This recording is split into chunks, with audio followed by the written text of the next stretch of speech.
ملګرو جوړ تکړه په دې هیله چې روغ وي له وطنوالو سره یم له افغانانو سره او دا عادي افغانان نه دي ټولې پېژنئ ما خو حتی زړه داسې و چې زه دوی بیخي در معرفي نه کړم ځکه چې بیا به دوی وایي چې نو څنګه موږ معرفي کوي موږ خاص هم خلک پېژني خو دغه سړی در معرفي کوم د سره لږ ټوکې لرم او دی خو چې دی دغه دی د دې صحنې شاهد دی چې په ما باندې ګران دی او شاهد مې ځکه ویلی چې د خپل نوم یو څه ورته دی شاهدي حشمت جانه اول خو لاس ماته ته راکړه دا نورو ته مې لاس ورکړی و بیا یې تا ته د انټرویو لپاره لاس درکوو به څنګه یې شکر ده جوړ مننه دا ملګري ته خپله ته یې معرفي کړه ورکې که راته ووایه داسې کیدای شي یو څوک دې کې دا ټول پېژنم که نه پېژنم ته فکر پرې وکړه چېرې به دې لیدلي زه وایم ضبط رقم سیب خاکی چی شی؟ سیب وای سیب غږ مو د مکتب کې نه وایي چې معلم جزیري اخلي که نه هغسې به رحمت شاه زلمتی را سره ده اتا معاون ده د ما معاون ده په ون ډے او ټیسټ کې او ماشاءالله یو د هغه استعدادونو نه چې افغانستان ته ډېر زیات خدمتونه کړي او د هغه سختو ورځو اتل ده نو تر اوسه پورې لوبډلې سره ده او ماشاءالله د ټیم د ملا تیر ده دغه رول لوبوي په لوبډله کې او څنګ ته نوید زدران چې موږ نوی ځوان چې د سریلانکا خلاف یې اول د ټیسټ ډیبیو وکړه او د 500 ورځې سکواډ حصه هم ده نوید او څنګ کې د موږ تنکی ځوان چې نوی ټیم ته راغلی او په ما ډېر ګران هم ده دی ولې دلیل وجه داسې چټي را باندې خوب لګي مقصد 1000 ورکوي مخکې خو ما ولیده دی خدای په جین کې و که چېرته ور په زوره دې راوغوښته وینې هغه کمیس هم لا نه دی بدل کړی علامه محمد غزنفر ماشاءالله نوم یې ښایسته نوم ده پرون مې ورته ویلې مالې نه درته الله ویلی شو نه درته محمد ویلی شو دا نوم در باندې چا ایښی ده موږ هغه شارټ نیمز اخلو که نه بیا راته وایي غزنفر راته وایي نو دی د 19 کلنې لوبډلې نه دا اوس نړیوال جام کې و ساوت افریقې کې د هغه نه لوبډلې ته راغی ماشاءالله پرون یې ډیبیو وکړه اوله لوبه یې وکړه دا د کرکټ لانجمنې دنیا ته ښه راغلی او ورسره فرید ملک صاحب دی د موږ د ملي لوبډلې فاست بالر ده چې ډېرې لوبې کړي افغانستان لپاره ماشاءالله تکړه او جنګیره تکړه او بااستعداده لوبغاړی ده او کله کله جنګونه هم کوي میدان کې ملک دی باید وي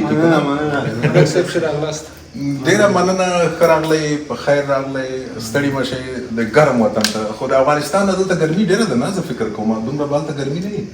دلته ډېره ګرمي ده دوبۍ کې نه و دلته اوس خو ښه ده اکثره وخت چې راځو دوبۍ ډېره ګرم ده دې وخت کې موسم ښه ده اوس خو په دې دغه کې رښتیا جالبه دا ده په دې ګرمۍ کې منډې ډېرې کېږي که لږ کېږي دا راته ووایې پوه نه شوم مطلب دا چې دا منډې په ګرمۍ کې ډېرې کېږي او که په یخنۍ کې دا څه چې دومره منډې وکړې داسې وکړه ښه او ګرمي چې ګرمي که نه بیا لږ سخته وي خو موږ داسې لوبه ده چې موږ په ایکسکیوز نشته ده پکې که څومره ګرمي موږ باید خپل 100% ورکړو او میچ پکې وکړو دلیل نه منل څومره موسم یخ هم وي موږ باید زموږ کار هم دغسې ده باید وي او که چېرته مو وبایلله بیا خو حتما داسې د کنځلو کتارونه هم وي چېرته که نه په دا فیسبوکو کې په دې کې که څنګه تا ولې وخندل تا ته خو به یې ډېرې نه یې کړي چا نه ما پسې خو یې نه کوي خو نورو نه خبر نه یم فرید ملک نن زما فاریو کې ګرځي ګوره په دې کې تاسو یوازې نه یې ما ته هم ډېرې کنځلې شوي دي ښه نو پروا نه لري څوک وایي خان چې ساتې دروازې به جګې جګې ږدي نو دې لپاره تاسو د افغانستان لپاره چې جنګېږئ مطلب مې دا دی چې مبارزه کوئ او منډې وهئ او توپونه وهئ نو دا خو دا به راځي پکې بلکل دا خبره شته داسې ده چې سالم انتقاد د هر افغان په موږ باندې حق ده ځکه موږ که دلته راوتي هم یو د افغانستان په نمایندګي راوتي یو نه خپل د شخصي کور مسله ده نه کوم بل داسې مقصد لپاره موږ راوتي موږ د افغانستان په نوم راوتي یو او د افغانستان په نوم لوبه کوو نو د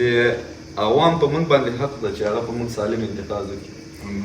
او ولې دا نه چې کنځاګانې وکړي بدې ردې ووایي غلطې خبرې وکړي نو خو بیا لوبغاړي د فشار هغه خبره ده چې ګوره چې دا کنځا او دعا سره مساوي شي بیا په کومه ورځ چې مثلا میچونه ګټي په ورځ بیا دعاوې دي بل ورځ چې بایلې بیا بیرته کنځاوې دي نو هغه مو سره یو شی شي که نه ګناه او ثواب د چا خبره کله برابروي خبره ده ټوله برابره شي نو دا راته وایي چې دغه نوی ځوان چې راغلی دا زدرنه ایتونه به پوښتنه وکړم په خپله لهجه موږ په هغه خو پوهېږي که نه وطن سره پوهېږي خو چې مونږ ودرېږه پوه به شي بیا دلته ثبوت دلته بیا جام دلته بیا جام ته دا راته وایي چې تو ته څه درې پېښه وه چې ته روغلی کرکټ ته دا خو د مخکې نه لوبغاړي لکه نورعلي دی شهزاد دی کریم صدیق دی نوروز منګل دی دې لوبه کوله ماته ډېر خوند راکاوه ماشومتوب کې دا خو د ټول بیټسمینان یاد کړه ته خو بالر یې حمید هم دی شپول هم دی مخکیني لوبغاړي څه دي ټول سره مې تعقیبول بس لوبې خوند راکاوه یو په سپورټ هم و وجود دپاره هم ګټه هم و بلې د میږي وطن خلک څه دي که نه دا د غرې خلک خو زادرون خلک په غرې کې دي که نه دا د غرې خلک چې دا بیا په تیزم دي که نه په تیخ واقع کله کله خصوصا که چېرته بیا چېرته کوم سپي گیر که بیا خو ډېر ټول هغه چې وي ډېر سړی ډېر تیز وي نو ودرېږه دا زرمتي صاحب نه به پوښتنه وکړم ته خو دا تجربه ډېره لرې که نه د چا خبره فکر وکړه چې یو څو کاله وروسته د انګریزانو خبره ریټایر کېږي نه مثلا کرکټ پرېږدې بچي ته به دا مشوره ورکړي چې کرکټ ته راشي د ما په حساب باندې دغه خپله خوښه دی که شوق لرو کرکټ یې که او شوق یې لرو باید راسي نه پوهېږم هغه خو زه پوهېږم چې ته به یې نه مجبوره یې خو مشوره به دې څه په زړه کې به دې مشوره څه چې یاره دا زوی مې چې ما غوندې په جنجالو اخته شي ښه ده او که نه دې راځي داسې مشوره به دې څه یې ورته لرې ګرځه د کرکټ دا زموږ همیشه لهجه ده د هنرمندانو سره که بل ملک یو بیا بیا هم ورته چې لرې ګرځه تاسې خود په دې نظر نه یې تاسې نوي راغلي نه تاسو به ورته وایئ چې نږدې راځه کرکټ ته په منډه راشه که څنګه نو څه پورې معلومات نه کېږي خو راتلونکي کې د خدای خیر دا د زدران هغه چې زه ګورم که نه د انګریزانو په اصطلاح فزیکل که نه دا باډي چې زه ګورم کمال یې څه دی چې داسې تکړه یې نری یې څه کیسه ده هغه قابلي پلاو خوند نه درې کوي نه زه خو داسې سپورټ چې کوم بیا هر خوراک کوم چې بیا هم څه داسې تکړه پوتې شوی بس دا خو زه چې اول پیدا شوی یم تقریبا مقصد یوه مشوره در کوم چې ډېر به د مړۍ شوق نه کړي د غوړې مړۍ چې دا ډېر پیدا شوی یارې اخر به داسې شای شي چې پلیار به نه شي تلای نه صاحب نه دا د خوست خلک ما کتلي داسې جام کې نه سوچا غوړي داسې وایي ته ورته وایې نو په دلیل پوهېږي ولې ما پلار هم داسې غوړي به یې خوړل کسانو په غوښه به مرور شو چې غوښه یې رانه کړه دلیل یې دا و چې هلته خو خلک په غرو کې ګرځي مثلا قلبه کوي یوې کوي منډې وایي څه شی کوي که نه هغه فزیکي هغه یې دومره وي چې هغه ډوډۍ ازمایي په اسانۍ نو که چېرته داسې وي چې اروپایي ژوند وي مثلا موږ هم د ډوډۍ سره دا اوس مې سهار چای څښلی دی او تر اوسه 10 ساعته وشول او دلته چا داسې غلی غوندې ساعت راته وکړ ما لیکه کاشکې داسې ټینګ ساعت یې راته کړی د پښتنو راشه هم شاته هم یخې دی دروي خلاصه شي بیا دا د سات خبره رښتیا ودرېږه دنه پوښتنه وکړم د سات خبرې سره مونږ په غرب ته که نه دلته چې وخت مو ډېر تېر کړ په عذاب ورسره وږی به وي او چا به سات نه درته کاوه ځکه دلته سات نه دی رواج که نه خپله به ورته وایي چې راکړه ډوډۍ راکړه په دغسې حالاتو کې خو به ته دې شي کې محروم به نه یې که نه د ډوډۍ نه کله که نه داسې ده که نه چې کله د لوکل لایف نه پروفیشنل لایف ته ځې که نه هلته بیا سړی دومره نور هم سره یعنې چالاکه کېږي نو هغلته بیا خپله چالاکي مهمه ده که نه او ته څنګه د چالاکۍ کې خو ته هم چالاک یې زه دې چې ګورم دغه چالاکیو کې دې وس رسېږي که کله کله ګیر راشي نه نه نه زه چالاکه نه یم که نه یا الله ودرېږه دې سړي د پوښتنه وکړم چالاک دی که نه نه نه زه خو چې هر چا مخکې سیخي ورسره کېنم ته دا اخلاص مطلب ترې خوري که نه دا بل چا هم خرچې کړي خپل سر بس ما سره چې نه نیو یم سبا بیا خدای شته یو کار بل هم پکې ده ماشاءالله ډېرې غټې غټې هم وایي کمه بیخي نه وایي باټې ولې که څنګه څه وایي درته دا ګپ لګي مثلا څه یو مثال خو کپتان دي چې سره کمی خو لوبغاړي به هماغه یو صفت خوند درکړه ښه بیا نو پوښتنه مې درنه کوله ته ماته داسې په دغه ټولو کې داسې ټوکي او شوقي سړی ښکارې داسې کله کله پټې پټې سندرې مې اورې که نه نه ولا سندرې خو اورم کله کله خو ټوکي نه یم خو شوقي یم کتې دې زده دي کتابازي کوې نه کتې مې نه کتې مه کوئ وخت مې سړي ډېر ضایع کېږي دا ځینې ملګري دي چې دي که نه سره کښېني وایي چې راځه یو ساعت به پرې وکړو دا یو ساعت په 10 ساعتو واوړي تر اخره پورې نو خبره چې د دې راغله په هغه وخت کې ودرېږه ته مې ونه غږولې دا مصروف چې نه یې که نه تفریح خو به یې کله کله په داسې وخت کې څه شی خوند درکوي څه کوي مثلا زیات داسې شی نه کوم زیات ټیک ټاک ګورم دا دې بله سپکه ټیک ټاک هم ګورې نو په ټیک ټاک کې خو ګورم ټیک ټاک او یا اسلامي بیانات او ډېر اورم ښه په ټیک ټاک کې خو یو مشکل بل دی بله ورځ یو واده ته تللی وم که نه د خوستیانو واده و نو دلته یو څوک دی د درګي ډانډې په نوم باندې رئیس درګي ډانډې دا د درګۍ زموږ سیمه ده که نه په تڼیو کې نو دغه نوم یې په ځان باندې ایښی دی او دا داسې لونګۍ یم یو سترګې هم تورئ ده ما ته ویلي ووایي دا خو ښه شو چې پیدا مې کړې راځه مرکه در سره کوم مالې ویې که وایي ښایي مونږ کارونه څنګه دي مالې کارونه خو ښه دي خو چې دا ټیک ټاک مالې زموږ زنانه هم ګوري ګوره زموږ په دغه کې چې په اروپا کې افغانستان کې خو به خلک نه ګوري په اروپا کې مالې مونږ خویندې میندې ګوري او تاسې هلته اخته یې چټیات وایي سره نومونه یې نه اخلم یو څو نور کسان هم په ټیک ټاک کې دي چې هغه کوي نو بیا څنګه یې ته ګورې چې هلته کنځا کوي خلک نو د کنځا ولا پورته کوم وشاړې پورته وشاړې خبره مې تا ته رښتیا دا کوله دا مسؤلیت څومره سخت دی درته دا د کپتان په توګه ته دا راته ووایه ولا حقیقت چې ووایم مسؤلیت دروند مسؤلیت ده او په عین حال کې یو اعزاز هم ده او د افتخار جای مې یو انسان دپاره چې هغه د خپل ملک نمایندګي کوي او بیا لیډرشپ یې کوي مشري په غاړه اخلي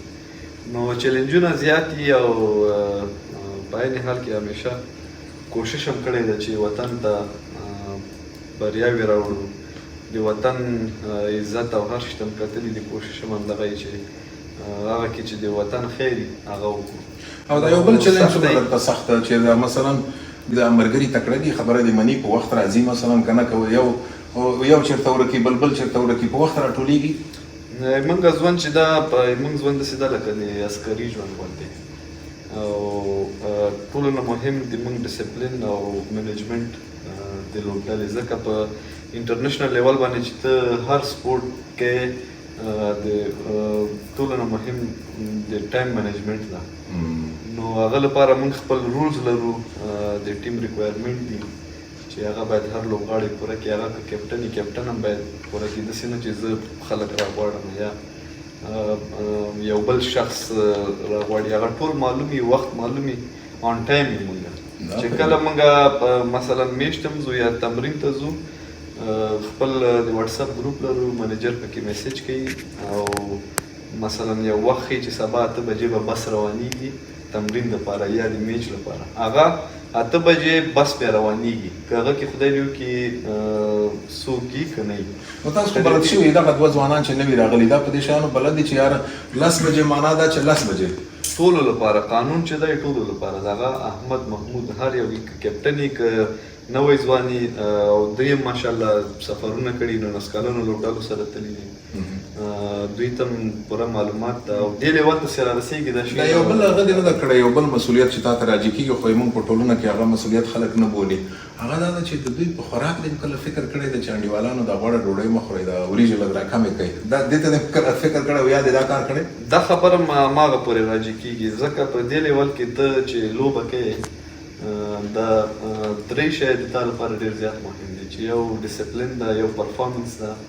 او یو فټنس ده نو که ته څومره هم د خپل فټنس خیال نه ساتې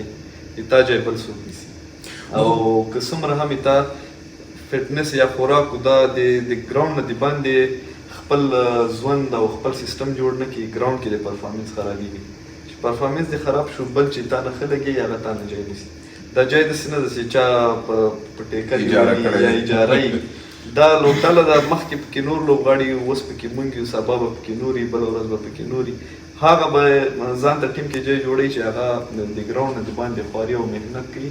ګراونډ کې د هغه پرفارمنس. معنا دا چې دا خبره ردوي چې ګواکې په دې کرکټ بورډ کې یا د تا په ټیم کې ځینې کسان داسې دي چې د بابا آدم علیه السلام د وخته دی او تر اوسه پورې نه ځي له دې ځای نه. دا خبره خو نه مري. نه دا خو داسې نه ده چې هغه عمرونه یې زیات هم وي،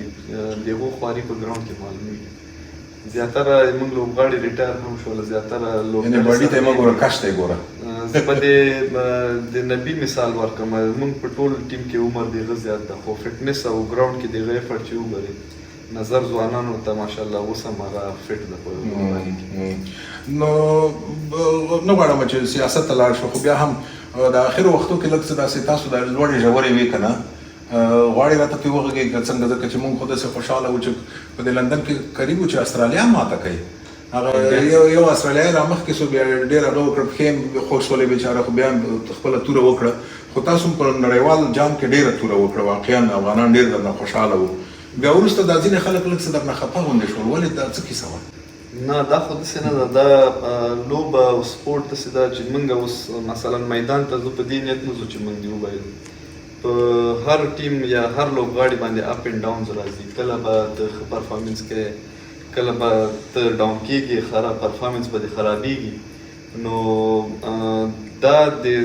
لوبغاړو د ټیم سره تړلې خبرې دي. نو موږ خو قصداً دغسې نه کوو چې موږ د یا پرفارمنس خراب شي. یا انډیا غوندې ټیم هم یو ملک ته ځي، مثلا انګلینډ ته ځي، هلته 4 میچه 5 میچه بایلي، 3 میچه بایلي، بیرته راځي. خو بیا دغه نه بعد هغوی بیرته د کمبیک لپاره خپل ټیم ته ګوري چې څه کول پکار دي. همداسې د موږ لوبډلې باندې هم څه بدې ورځې راغللې او دا ملګري غلي دي، که دوی هم خبره کوله داسې نه سي چې اوس ته تناب ما ورته اخته یو، که خبره کوئ ویې کوئ، ما یوه پوښتنه بله وه. دوی به مو وغږېږي، خو په دغه باندې زه دا صرف دومره وایم چې و سریلانکا سیریز زموږ لپاره ښه لاړه نه او ماتې پکې وخوړلې، خو دا راځي په لوبډله باندې. مهمه خبر دا ده چې کله لوبډله ماته وخوري، د هغه نه باید زده کړه وکړي. آینده لپاره هغه کومې غلطیانې، کومې کمزورتیاوې چې په لوبډله کې هغه ته باید سوچ وکړي چې دا څنګه پوره کړي، دا کمزوریانې ختمې کړي. نو هغه د موږ لپاره ډېر سبقونه راکړل هغه سیریز. خو لنډه دا چې زه شخصي خپله تجربه درته وایم، یوه ورځ به مو خندولم، بله ورځ به مو ژړولم، یوه ورځ به خفه وم. دا زموږ د کلي اصطلاح ده، دغه کار نه کوې که نه بیا کرکټ بیخي ګورم. دغه خندا غواړې که نه بیا بیخي ګورم. زموږ د کلي اصطلاح ده، دې سړي ته به معلومه وي که نه، دا سړي مشي کوي، څه ولده ښه یې جوړ یې تکړه یې خفه خشول، یعنې خفه خشول که نه، نو زه به خفه خشولم، نن خوشحال سبا خفه. خو خیر زه به دا داسې ده، یو خبره بل هم ده، لکه د الله تعالی نظام ده که نه، هر شي ته اپوزیټ یو شی پیدا کړی ده. که بایلات نه و د ګټې به خوند نه و په دې ژوند کې. که صرف ګټه وه نو بیا هغومره خوند به ګټې نه کوو چې بایلات هم شته، ګټه هم شته. ښه ودرېږه، دا نور ملګري مو ما ورته کیسه اوږده کړله. آخري خبره خو کیدای شي آخري خو خبره له خبرې پیدا کېږي که نه، کنې دومره ډېره اوږده مرکه مې نه در سره کوله. مثلا دا موږ خپله چې یو که نه افغانان په اروپا کې، په امریکا کې، استرالیا، په دا ټوله دنیا کې اوس په افغانان کرکټ ګوري، ورته خوشحاله دي او همداسې ورته ځورېږي او خوشحالۍ او خفګانونه ورسره تړلي. موږ معمولا چې د افغانان درځي په دغو میدانونو کې، نو ډېر داسې یو رقم رېږدي، خفه او تاسو ته ټولو ته دعاوې کوي که نه. تاسو سره هم دا احساس شته چې ولا دلته ما وطنوال را سره دي او دوی حتما تاسو لپاره ډېر خوشحاله دي، دغه احساس در سره یې که کله در نه هېر شي؟ ترته وایه احمدشاه بابا بالکل. کله هم چې موږ چیرې ځو میچونه کوو، نو ظاهره خبره ده هېوادوال ډېر راځي، موږ سره بالکل دغه احساس وي چې موږ دا میچ وګټو او وطن ته بیا ویاړ وبخو. خو بهرحال دا کرکټ ده، هېڅ هم نه کې ویل کېږي. کله چې دواړه ټیمونه راځي، هغه هم ګټې ته راځي، موږ هم ګټې ته راځو، موږ خپله خواري پوره کوو. بهرحال کله کله یو نیمګړتیاوې په منځ کې راشي، هغې کې هغه میچ یا هغه چې وګټي یا هغه نیمګړتیاوې کې هغه پاتې راشي، موږ یې تېر وګټو. ډېره مننه. آخري خبره به ته راته وکړې. دا د ژورنالستانو یو عادت ته وایي آخري پیغام دې څه شی ده؟ لکه چې خطرناک سړي ته مې دا سوال راځي که که نه، هر څه چې وایي وایي راته. اخیری پیغام خو به دا د ټولو مینوالو ته اول خو بس خپل ټیم سپورټ کوئ که هغه ښه وختي که خراب وختي په لوبه کې ښه وخت هم راځي خراب وخت هم راځي ډېر ښه میچونه کړي هم دي ټول لوبغاړو همدا لوبغاړي دي چې وطن ته خوشحالي راولي کله به بیلي کله به ګټي نو تاسو نه مې دا خواهش دی چې دوی ټول سپورټ کړي مننه او په دې هیله چې دا د خوشحالۍ خبرې ډېرې وي ستاسو په دې کار کې او افغانان خوشحاله وساتئ تاسو ته خوشحالي غواړم او همیشه دې خوشحاله وئ تکړه دې وئ او بس نو دعاوې به درته کوو ډېره مننه ژوندي اوسئ